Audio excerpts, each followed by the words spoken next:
Ini sekarang, dan sekarang perlu diketahui, dan Buya sekarang baru ngomong sekarang ini nih ya. Sebelumnya nggak mau ngomong, kan? Tapi terus diperhatikan oleh Buya, ini bahaya juga bagi umat Islam. Apa? Adanya sekarang pentarjih dan pentashih hadis, hukum-hukum hadis yang bernama Syekh Albani. Yang bernama Syekh Albani. Seolah dia adalah pentarjih hadis yang menentukan ini hadis sahih, ini hadis dhaif, ini hadis maudhu, padahal Syekh Albani ulama sekarang.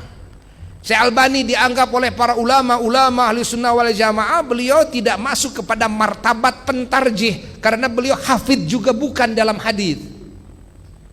Tapi ini dipaksakan oleh sebagian kelompok yang ikut kepada pemikiran dia, dipaksakan Syekh Albani ini seolah menjadi pentarjih hadis sehingga dimasuk-masukkan kepada kitab-kitab ya yang kitab-kitab itu madhab mana saja sengaja ditempel, dikenalkan yang namanya Syekh Albani ini. Sohahahu, do'afahu, Syekh Albani, Syekh Albani, Syekh Albani. Siapa Syekh Albani? Beliau adalah pimpinannya ulama Wahabi. Syekh Albani ini pimpinannya ulama Wahabi di zaman ini. Fahami oleh kita semuanya. Sehingga kalau menurut Syekh Albani sahih, kita percaya ini sahih. Kalau menurut Syekh Albani dhaif, ini percaya dhaif. Lah, siapa Syekh Albani? Apakah tidak ada para pentarjih hadis yang lebih terpercaya, yang jelas keilmuannya? Kenapa kita tidak kembali gitu kan kepada imam-imam hadis yang sudah jelas di muka bumi ini?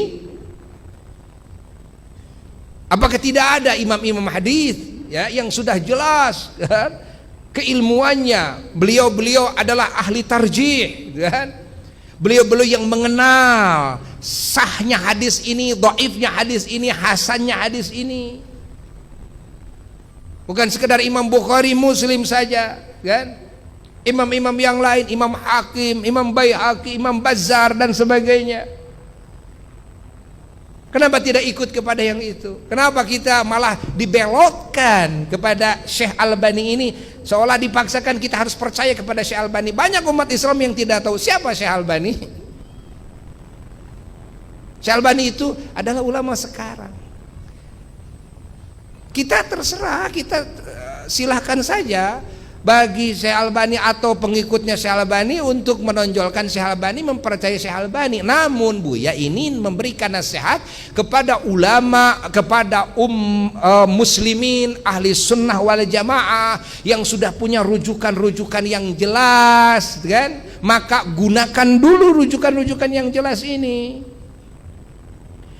Jangan sampai kita percaya kepada ulama-ulama yang jelas malah berbeda, ya? Di banyak pendapat-pendapatnya, di banyak pemahaman-pemahamannya, di banyak ijtihad-ijtihadnya dengan ijtihad-ijtihad dan pemahaman ulama ahli sunnah wal jamaah. Faham atau tidak? Faham atau tidak? Nah, ini perlu diketahui oleh semuanya. Jadi ini perlu disebarluaskan agar semua umat Islam tahu. Ini Buya istikharah dulu nih mau ngomong ini nih. Ya, karena sekarang banyak bahkan ustad-ustad ahli sunnah wal jamaah, ustad-ustad syafi'iyah juga dia tidak tahu siapa Syekh Albani ini, lalu ikut-ikutan.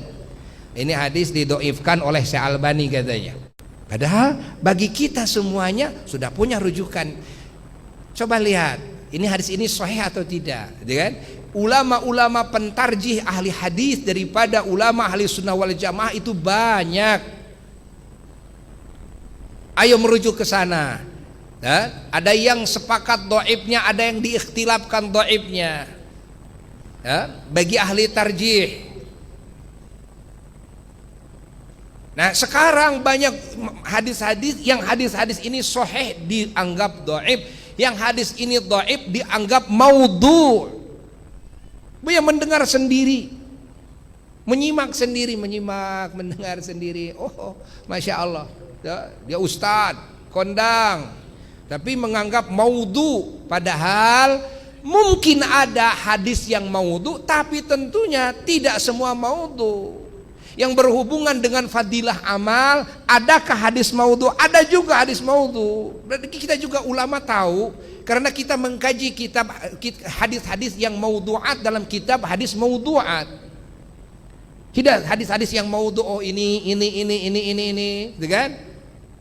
Menurut para ahli hadis yang jelas-jelas gitu kan keilmuannya, kita juga mengkaji, kita tahu mana yang maudhu, mana yang bukan. Namun yang menjadi masalah besar ketika hadis-hadis yang bukan maudhu, yang berhubungan dengan fadilah amal, malah dianggap maudhu semuanya. Ini bahaya. Maudhu itu kan hadis dusta. Termasuk apa? Fadilah amal dalam saum Rajab. Innalillahi wa inna ilaihi raji'un.